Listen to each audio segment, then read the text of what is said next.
What's going on, you guys? Go back to the channel. So we asked you guys on the channel a lot the past few weeks, just doing like polls and stuff to get just new content ideas from you guys. And one of the most important questions we asked you guys is what some of you guys are really struggling with when you're making beats. And the most common issue we saw is sound selection. So today we're actually going to be tackling the melody side of sound selection. We're doing it with melodies today, but you'll be able to understand the basic concept of sound selection and then be able to apply it to other stuff. So with sound selection, there are a bunch of subcategories that we're going to tackle in the video. You guys are going to, of course, know the importance of sound selection. We're going to be getting into how to pick sounds and just knowing when the sounds sound good or sound right, which ones are the right ones, which ones are the bad ones. So you'll just know the difference and a bunch of other stuff. So hopefully you guys are cool with that. Make sure you hit the like button, subscribe for some more videos, and let's get into it. So first things first, the importance of sound selection. Basically getting your melodies to sound good. That's pretty much the end goal for every producer. You want to make a melody and you want to make it sound good. Choosing the right sounds narrows in what you're trying to do and what you're trying to achieve with the sound. So if you want a dark vibe, you need to know what sounds go with what sounds, if that makes sense. That's the basic gist of it. How do you start a melody? If I'm making a happier melody or something that's going to be a little bit upbeat, it's definitely be more on the melodic side of things. Very smooth, lush. That's usually what I'm going for when I'm doing R&B. For R&B, you want to do a bunch of 7 chords. You want a lot of notes, basically. But for dark chord progressions, you want at like max like 4 notes in like each chord. If you add any more, it really starts to sound a little too melodic for a dark melody. Dark melodies are always really simple for the most part. They do sound complex because you start to add like artifacts and ear candy and stuff like that, but for the most part, dark melodies are going to really consist of probably 3 to 4 notes just repeating, and then you can lay chords under it, and even the chords themselves are very simple. Most of the work with dark melodies goes into the effects that you add, the accents, once again, ear candy. So with melodic stuff, you have to try a little bit harder on the music theory side of things, adding extra notes and stuff, and you get those really lush chords from the 7 chords, etc., etc. So as you can see, I'm going for a darker melody just from the looks of it.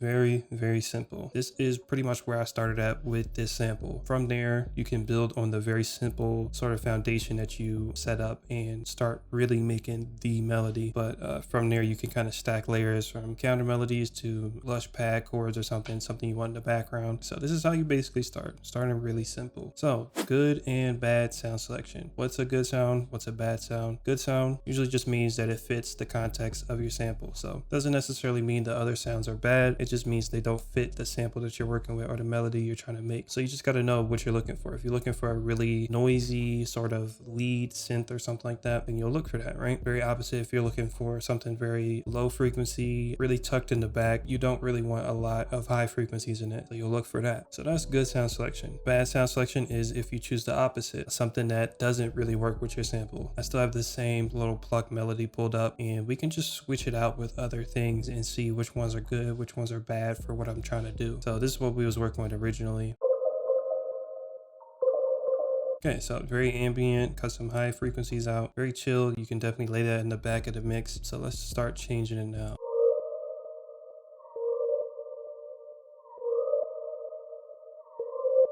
Now, not to say that the preset is bad or anything, but it just doesn't fit what I'm trying to do. You feel me? So picking sounds that really go with what you're trying to do is an easy way to save time too. Like I could easily use this preset and then just throw a bunch of effects on it to get it to where I want it to be or where I want it to sound like. It would make more sense to just pick a sound that already is very close to what I want it to be. You don't have to be wasting a bunch of time putting a bunch of effects on a preset that you probably should have just switched out for another one.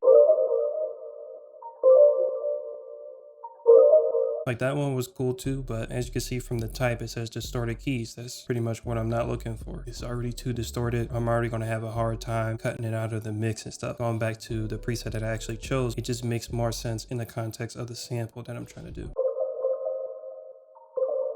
So this is kind of just a follow-up from my last point with good and bad sound selection. Is just choosing the sounds that sound good together. So we're going to pull up my PARAMNESIA one-shot kit. A good way to see what you want is painting a picture in your head of what you want it to sound like, and then sort of just going through one-shots and seeing which ones sound good to you. So a lot of that goes into what you're trying to do for a certain part of the melody. For the melody that I just played, it serves as like a pluck melody. So you wouldn't just go to any random sound in a one-shot kit. You would go down and scroll down to the plucks and look through the plucks, because that's the type of sound that you want. And then from there, you kind of break it down into those little subcategories of what you really want from the pluck sound. If you want a high-end sort of pluck sound, or you want something that's low frequency, or something that's focused towards the mids, and seeing which ones really work for the melody, or something that you just really like and something you can really work with quickly, is the best way to do that. I feel like it's kind of too long for what I'm trying to do for a pluck. So I would either drag it in and shorten up the tail, or I could just choose a shorter pluck. You see what I mean? Like, you can save time by just choosing a different pluck. Another really good one, but it's definitely more towards the high end. I would probably have to drag it in, EQ it type of deal. You feel me? So okay, so this one sounds pretty cool, honestly. This Poltergeist one, it kind of meets the criteria that I'm looking for. So just dragging this in, and we don't have to do too much to this. If anything, we would just drag it onto the same mixer channel as the actual pluck that I have going on, copy the melody over, and just see how it sounds.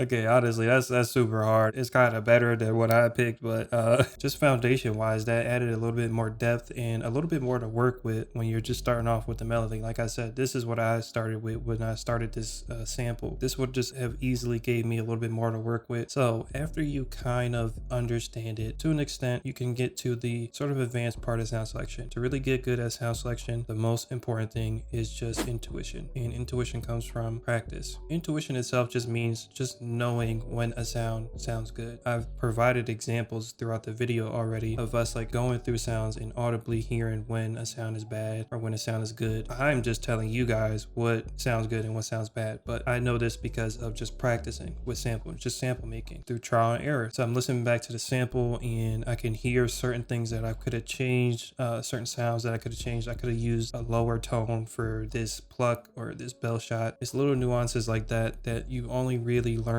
through practicing. So just as you would practice making beats, you would practice making samples. The more you make samples is the better your intuition is going to be for picking good sounds. So don't get discouraged after you watch this video and you try to make a sample and you still pick bad sounds. That's a good thing. That means you're on the right track to go ahead and find out why you picked the bad sound. So after you pick that bad sound, you would figure out the reason why you picked it and why it's bad. Once you pick that bad sound, you can sort of pinpoint why that sound is bad, switch it out for a good one, and from there you kind of learn just in that moment itself that that sound is good or bad. And then from there you would just keep doing that, and then from there it's just all intuition and just your gut feeling like what sounds right to you. So that brings us to the end of the video, but I have added this bonus segment for y'all that want the sauce. So we're going over some plugins that's going to help you make stuff sound good. This is for situations where you've already dialed in your sound selection, you picked your sound, you have your melody down. Now your issue is, how do I make it sound unique and different? These effects I'm about to go through are pretty much my top 5 go-to effects that I like to use when I'm trying to tweak a sound, bring it to that sort of next level to get that perfect sound that I'm kind of looking for a sample. So this is in no specific order, but OTT Multicomp, really good plugin for making your sounds pop out in the mix. As you can see, you got the highs,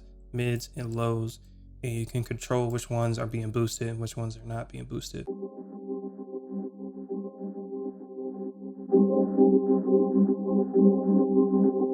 Next up is Spaced Out by Baby Audio. This one is really good for some strange reverbs and delays. Really when you're looking for something super unique and you're working with like something really basic, it even mangles the melody a little bit too. So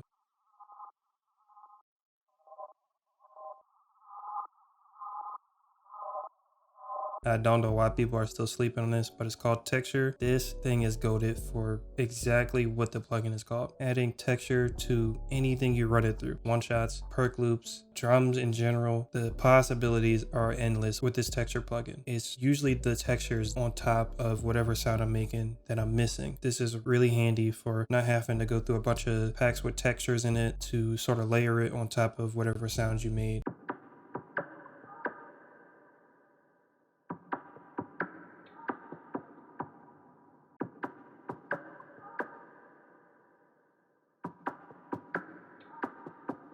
So as you can hear, it plays a very subtle role in just bringing up a little bit of high end on top of the perk loop, just so it could cut through just a little bit when the sample is playing. All right, so next is definitely Fruity Delay 3. Surprisingly enough, it is a stock plugin. I feel like sometimes the third-party delays are doing a little too much with the delay. Sometimes when you're just cooking up and you just need a simple delay, it's best to just use a stock one because it's going to give you the most simple, basic version of a delay. My favorite preset is the tape one, and then I just adjust the output here and the tone of it, and of course the timing of the delay. So last up is Chorus June 6. This is definitely one of my favorite chorus plugins to use, of course mainly for its intended purpose, but it also is built in with a really dope retro vintage sound that I really like when I'm using melodies. So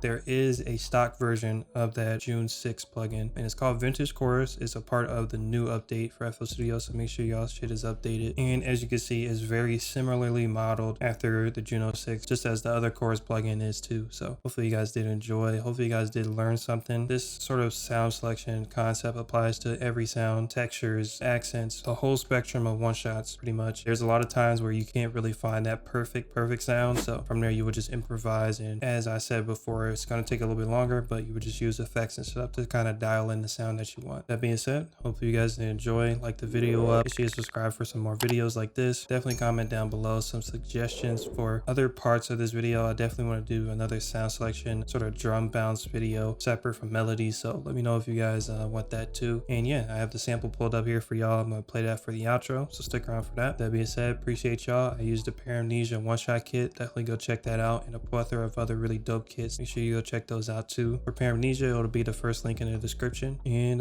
yeah, that's pretty much it.